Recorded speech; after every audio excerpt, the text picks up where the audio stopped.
الله الرحمن الرحيم. أصحاب السعادة، الإخوة والأخوات الحضور، السلام عليكم ورحمة الله وبركاته.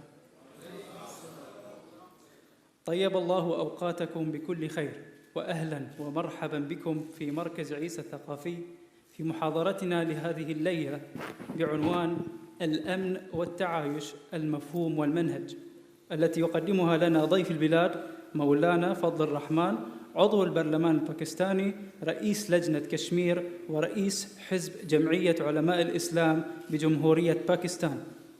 وتستعرض المحاضرة التي تقام بالتعاون مع الجمعية البحرينية للتسامح وتعايش الأديان أسس التعايش السلمي في نطاقات الأمن والاستقرار الفكري والاجتماعي على المستويين الداخلي والخارجي، حيث يعتبر فضل الرحمن أحد المؤثرين في السياسة الإقليمية من خلال دوره الإيجابي تجاه القضايا العربية والإسلامية، خصوصاً موقفه الداعم لعملية عاصفة الحزم. والآن أترك المجال للدكتورة أمل الجودر، أمين سر الجمعية البحرينية للتسامح وتعايش الأديان، لإدارة الجلسة الافتتاحية، فلتتفضل مشكورة. بسم الله الرحمن الرحيم. أيها الحفل الكريم، باسمي واسم رئيس وأعضاء جمعية تعايش أحييكم أطيب تحية وأرحب بكم أجمل ترحيب في هذه الأمسية الجميلة على أرض البحرين الحبيبة، أرض الحضارات وواحة التعايش والتسامح وجزيرة المحبة والخلود، أرض دلمن. أيها الحفل الكريم، إن جمعية تعايش ثمرة من ثمرات المشروع الإصلاحي لجلالة الملك حمد بن عيسى بن سلمان آل خليفة ملك مملكة البحرين حفظه الله. فقد أبصرت النور من قلب الدار البحرينية، أنشأها أساتذة من ذوي الاختصاص، وكأنها إنشاء واحة حوار حقيقي كما هي البحرين الكبيرة التي تعمل على التقدم والنجاح في مختلف المجالات والاتجاهات. هذه الجمعية مخصصة لإسهام الأديان السماوية في نشر التعايش والتسامح والسلام والتنمية البشرية وتعزيز تقبل الرأي الآخر والعيش المشترك. جمعية التعايش تعمل على ربط الجسور ومد قنوات التواصل بين كل الأديان لبناء عالم المواطنة والمساواة والتأكيد على الحقوق والواجبات. يتطلب التعايش همة من الجميع والعمل بجد وعزم لأجل كل مكونات المجتمع، حيث لا يستثنى أحد من المحبة والانتماء. التعايش وتسامح الأديان هو شعار واحد، هدف واحد، وهو أديان من أجل السلام. ومن هذا المنطلق تأتي استضافة مولانا فضل الله الرحمن، رئيس حزب جمعية علماء الإسلام ورئيس لجنة كشمير بجمهورية باكستان، ليحدثنا في هذه الأمسية حول موضوع الأمن والتعايش. فلنرحب به جميعاً وندعوه إلى هذه المحاضرة.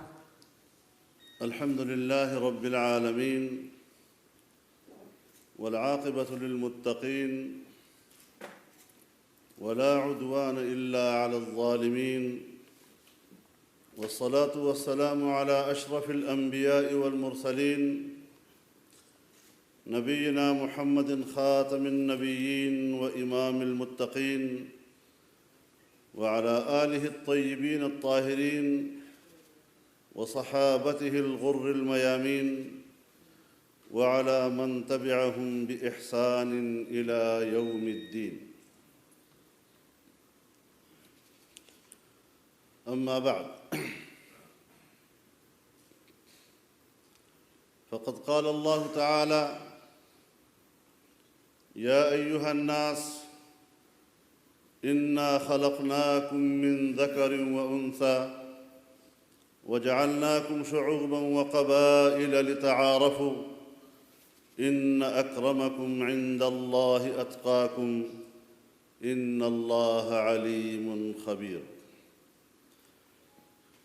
إنني أولاً أشكر الله سبحانه وتعالى حيث وفقني لأن ألتقي بكم في هذه الأمسية المباركة ومع هذا الحفل الكريم المبارك على وجه هذا البلد الطيب، بلد الأمن والتعايش السلمي، بلد الحضارات العريقة والتسامح الديني، بلد العطاء والسخاء، وبلد الدين والعلم والثقافة المتنوعة.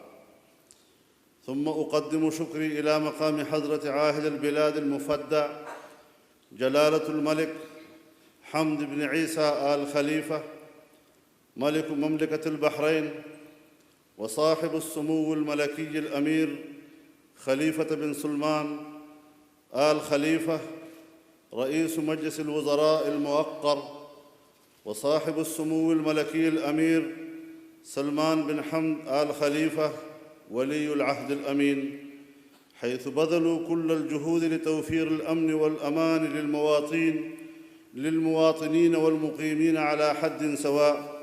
ثم أشكر من صميم قلبي لأسرة جمعية البحرين لتسامح وتعايش الأديان الكريمة على استضافتي لهذا الحفل المبارك وتوفير الفرصة لزيارة هذا البلد الطيب العزيز الغالي لدينا.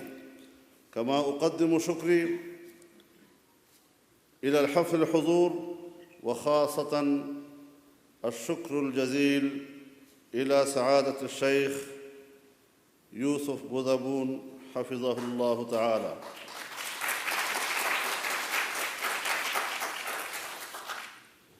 أيها الشعب البحريني الغيور، إن الأمن والأمان أغلى المطالب وأنفسها وأهم الضرورات وأعظمها، فبالأمن تصان النفوس والأديان، وتحفظ الأموال والأعراض والأنساب، وتقام الحضارات وتتطور الدول، وتهاب وتتحقق مقاصدها. فتحقيق الأمن للبشرية من أعظم وظائف الرسل والأنبياء ومن أهم مقاصد الكتب. الأمن والأمان هما عماد كل جهد تنموي وهدف مرتقب لكل المجتمعات على اختلاف مشاربها، وفي ظلهما تحلو العبادة ويصير النوم سباتا والطعام هنيئا والشراب مريا. إخوة العقيدة والإيمان، إن تحقيق الأمن لا يقتصر نفعه وفائدته على عمارة الدنيا وصلاحها، بل لا تستقيم العبادة ويكتمل نظامها إلا باستتباب الأمن وظهوره. فالصلاة التي هي عمود الدين وقوامه لا تكتمل إلا بالأمن. قال الله تعالى: فإن خفتم فرجالا أو ركبانا فإذا أمنتم فاذكروا الله كما علمكم ما لم تكونوا تعلمون. ففقدان الأمن سبب في نقص العبادات واختلال كمالها، ولذا قدم الله الأمن على الرزق في مقام الطلب والدعاء، حينما دعا إبراهيم عليه السلام لهذا البقاع الأمنة والأماكن المقدسة، وإذ قال إبراهيم: رب اجعل هذا بلداً آمناً وارزق أهله من الثمرات من آمن منهم بالله واليوم الآخر. وقد فعل الله ذلك شرعاً وقدراً، كقوله تعالى: ومن دخله كان آمناً. وقوله: أولم يروا أنا جعلنا حرماً آمناً ويتخطف الناس من حولهم، إلى غير ذلك من الآيات الكريمة. أيها الإخوة في الله، جاء الإسلام ديناً قويماً وصراطاً مستقيماً بنظام شامل ودين كامل صالح لكل زمان ومكان، حققت من خلافه الحياة الهادئة التي يطمح إليها الناس في كل زمان ومكان. ومن أعظم الأوامر التي جاء بها حفظ الضرورات الخمس المهمة التي أجمع الرسل والأنبياء عليهم الصلاة والسلام على حفظها وبيان أهميتها ووجوب رعايتها والمحافظة عليها، وهي حفظ الدين والنفس والمال والعرض والعقل. فهذه الأمور هي قوام حياة الناس، وحفظها صلاح أحوال الناس، وبالتفريط فيها وإهمالها فساد الكون واضطراب الأمور ونشوء القلق والفوضى والانحلال. لقد أقام الإسلام كل الضمانات اللازمة والسبل المختلفة التي تحفظ الضرورات الخمس، فرتب الوعيد الشديد والعقاب الأليم والجزاء الأكيد على كل من كان سبباً في ضياعها. ولقد تساهل بعض الناس في الدماء المعصومة واجترأوا على هتك هذا الستر المنيع، وهي عند الله تعالى عظيمة. فعن ابن عمر رضي الله تعالى عنهما أن النبي صلى الله عليه وسلم قال: لن يزال المؤمن في فسحة من دينه ما لم يصب دما حراما. ووقف صلى الله عليه وسلم وهو يودع الأمة في المجتمع العظيم يوم عرفة قائلاً: يا أيها الناس، أي يوم هذا؟ قالوا: هذا يوم حرام. قال: أي بلد هذا؟ قالوا: بلد حرام. قال: فأي شهر هذا؟ قالوا: شهر حرام. قال: إن أموالكم ودماءكم وأعراضكم عليكم حرام كحرمة يومكم هذا في بلدكم هذا في شهركم هذا. ثم أعادها مرارا، ثم رفع رأسه إلى السماء فقال: اللهم هل بلغت؟ مرارا. قال يقول ابن عباس رضي الله تعالى عنهما: والله إنها لوصية إلى ربه عز وجل. ثم قال: ألا فليبلغ الشاهد الغائب، لا ترجعوا بعدي كفاراً يضرب بعضكم رقاب بعض. وقال ابن عمر رضي الله عنهما: من ورطات الأمور التي لا مخرج لمن أوقع نفسه فيها سفك الدم الحرام بغير حله. وعن ابن عباس رضي الله تعالى عنهما قال: سمعت رسول الله صلى الله عليه وسلم يقول: يجيء المقتول بالقاتل يوم القيامة ناصيته ورأسه بيده وأوداجه تشخب دما، يقول: يا رب، هذا قتلني، حتى يدينه من العرش. وعن عبد الله بن عمرو رضي الله تعالى عنهما قال: سمعت رسول الله صلى الله عليه وسلم يقول: من قتل معاهداً لم يرح رائحة الجنة، وإن ريحها توجد من مسيرة 40 عاماً. ولقد أقر رسول الله صلى الله عليه وسلم التعددية الدينية في الوثيقة بأن للمسلمين دينهم ولغيرهم دينهم، ولكنهم جميعاً أمة واحدة في السياسة والقانون.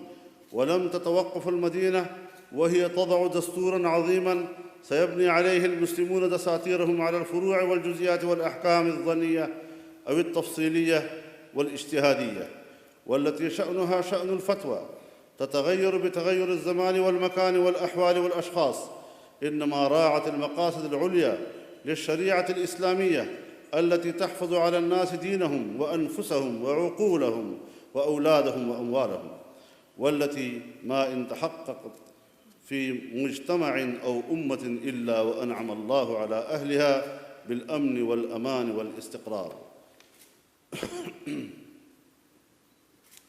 فالإسلام يدعو إلى التعايش والتماسك بين طوائف المجتمع والبناء على الأسس المشتركة ونبذ العنف والفتنة بين رعايا الدولة.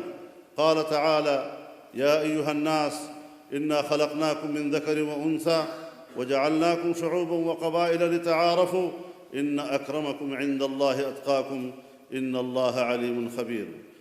فقد جعل سبحانه التعددية سبباً دافعاً للتعارف والتواصل لا للتصارع والتقاطع. يقول سبحانه وتعالى: ادع إلى سبيل ربك بالحكمة والموعظة الحسنة وجادلهم بالتي هي أحسن إن ربك هو أعلم بمن ضل عن سبيله وهو أعلم بالمهتدين. فأمر عز وجل بدعوة الآخرين إلى سبيل الرشاد بالكلمة الحكيمة التي تستنير بها العقول، وبالموعظة الحسنة التي تهتز لها القلوب. وإذا تطلب الأمر الجدال لإظهار الحق فليكن بالتي هي أحسن حتى لا يؤول إلى التعصب الأعمى والبغضاء. فنظام الدولة في النسق الإسلامي يأمن فيها أصحاب الديانات السماوية على حريتهم التامة في البقاء على عقائدهم وشعائرهم، كما أثبت ذلك التاريخ الطويل لتعايشهم مع المسلمين على مر العصور في الأوطان الإسلامية. وضرب الله لنا مثلاً يحتذي في الدعوة إلى البناء على المشترك المتفق عليه، فيقول سبحانه وتعالى: قل يا أهل الكتاب تعالوا إلى كلمة سواء بيننا وبينكم. وتطبيقاً لأسس الاتحاد على المشتركات بصورة علمية نجد نموذجاً لذلك في قوله تعالى: اليوم أحل لكم الطيبات وطعام الذين أوتوا الكتاب حل لكم وطعامكم حل لهم والمحصنات من المؤمنات والمحصنات من الذين أوتوا الكتاب من قبلكم إذا أتيتموهن أجورهن إلى آخر الآية. وبين سبحانه وتعالى أن التعايش السلمي الذي مبناه المودة والعدالة هو الفطرة التي تنزع إليها طبيعة المؤمن ولا تتعارض مع الدين. فيقول الله تعالى: لا ينهاكم الله عن الذين لم يقاتلوكم في الدين ولم يخرجوكم من دياركم أن تبروهم وتقسطوا إليهم إن الله يحب المقسطين. ولعل وثيقة المدينة التي وضعها رسول الله صلى الله عليه وسلم قد أسست للعيش المشترك بين أبناء الوطن الواحد على اختلاف عقائدهم بعيداً عن التعصب، لقوله صلى الله عليه وسلم: ليس منا من دعا إلى عصبية. وبينت الأسس والمبادئ الحاكمة للدولة، وكان مبدأ التعايش من أول هذه المبادئ التي نصت عليها الوثيقة، فلم تعرف الإنسانية قبلها نصاً مثله في التأسيس للعيش المشترك بين أبناء أمة واحدة رغم اختلاف صفوفهم. ولقد تجلى فيها مبدأ التعددية وقبول الآخر المختلف حتى في الدين والعرق والثقافة. ثم إنكم أيها الإخوة العرب الفضلاء تعيشون بفضل الله وكرمه في نعم لا تعد ولا تحصى، وآلاء لا تحصر ولا تستقصى، من أعظمها نعمة القيادة الحكيمة الرشيدة التي لم تأل جهداً في غيصال سبل العيش الرغيد والأمن الوافر والسعادة التامة لكل مواطن، بل لكل مقيم على هذا البلد الطيب الصديق العزيز الغالي. ولذا أنتم محسودون على هذه النعم، ولا بد لكم من استشعار أهميتها والحفاظ عليها وأداء ما به تحفظ وتصان، بمحاربة كل فكر ضال ومبدأ دخيل يزعزع أمن هذا البلد ويخلخل وحدته ويوقع العداوة والبغضاء بينكم، لأن قوة القيادة وهيبة الدولة والتواصي والتعاون فيما يحقق ذلك من مقاصد شرعنا الحنيف، إذ هو تجسيد للجماعة والإمامة في واقع الدولة وتطبيق للأحكام المتعلقة بذلك من البيعة وحفظ الحقوق. وهذا ما أوصانا به رسول الله صلى الله عليه وسلم وبايع عليه صحابته في كل آن وفي مواطن الفتن وأيام المتغيرات والمحن، لأن بالسلطان يقام الدين، فمهمته الأساسية حراسة الدين وسياسة الدنيا. ولهذا فعلينا نحن المسلمين الشعب أن نطبق وصية رسول الله صلى الله عليه وسلم في قوله: واسمعوا وإن استعمل عليكم أو أمر عليكم عبد حبشي كان رأسه زبيبة. وقوله صلى الله عليه وسلم: تلزم جماعة المسلمين وإمامهم. فأخبر صلى الله عليه وسلم أن المخرج من الفتن والعاصم من الانحراف والوقوع في الخلل أن نلزم جماعة المسلمين وإمامهم. هذه هي وصية رسول الله صلى الله عليه وسلم الجامعة لمن رام النجاة.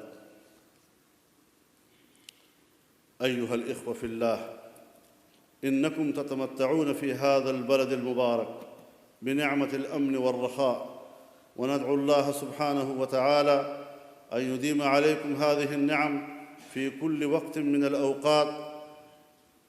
أي أزمة تتجه إلى دول الخليج وإلى المملكة العربية السعودية ومملكة البحرين، فإن حكومة باكستان وعلمائها وشعبها سيكونون معكم ويشعرون هذه الأزمات ليس عليكم وحيدة بل علينا جميعا.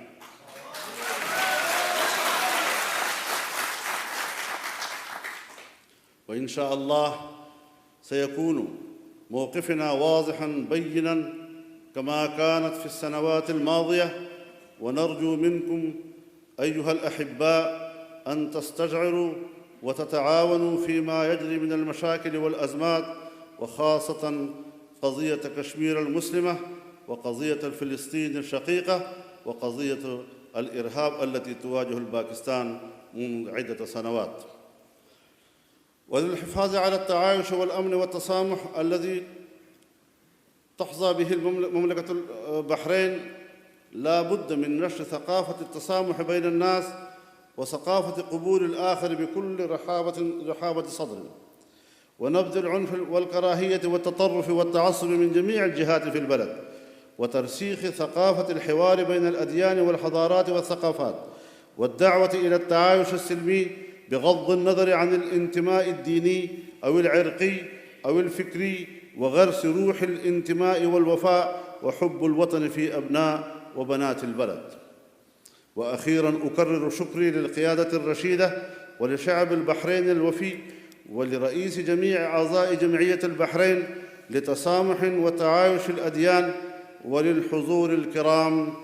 دمتم في رعاية الله وجزاكم الله خيراً، وأسأله سبحانه وتعالى أن يديم نعمة الأمن والأمان على هذا البلد المبارك، وأن يوفق شعبه للتعايش السلمي والتسامح والتعاضد والتآزر والتساند فيما بينهم تحت القيادة الرفيقة الرحيمة الحكيمة، إنه تعالى سميع مجيب. هذا وصلى الله على نبينا محمد أفضل البرية وعلى آله وصحابته وأزواجه وذرياته وعلماء أمته ورواة حديثه ومن دعا بدعوته واتبع سبيله إلى يوم الدين. نشكر مولانا فضل الرحمن على محاضرته الملهمة. والآن يتفضل الدكتور الشيخ خالد بن خليفة آل خليفة نائب رئيس مجلس الأمناء المدير التنفيذي لمركز عيسى الثقافي بتكريم الضيف الكريم تقديراً لجهوده في خدمة القضايا المشتركة. كما يتفضل الأستاذ يوسف بوزبون رئيس مجلس إدارة الجمعية البحرينية للتسامح وتعايش الأديان بتكريم الضيف على دوره في خدمة قضايا التسامح. وقبل أن نختتم معكم هذه المحاضرة، يسر الجمعية البحرينية للتسامح وتعايش الأديان أن تمنح الدكتور الشيخ خالد بن خليفة آل خليفة العضوية الفخرية في الجمعية، وذلك لدعمه مسيرة التسامح والتعايش بين مختلف الفئات في المجتمع.